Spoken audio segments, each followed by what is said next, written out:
ভর্তি আছেন।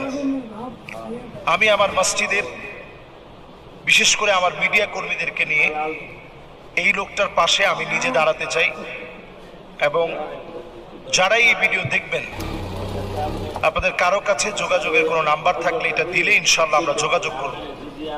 আমি আমার মসজিদে বসে মনু মিয়ার প্রশংসায় একদিন কথা বলতে গিয়ে বলেছিলাম, পর উপকারী মানুষটি ৩,০০০-এর অধিক কবর নিজে খনন করেছেন, একটি টাকা নেন, অথচ ওনার বাড়িঘরটা খুবই জীর্ণ শীর্ণ, অভাবী মানুষ।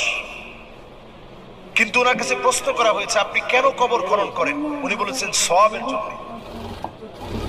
মানুষের শেষ বাড়িটা আমি সুন্দর করে বানিয়ে দিই, মানুষের শেষ বাড়িটা আমি সুন্দর করে তৈরি করে দিই, বানিয়ে দিই, শুধু একটু সওয়াবের আশায়। ৩,০০০-এর অধিক কবর তিনি এই পর্যন্ত খনন করেছেন। মানুষ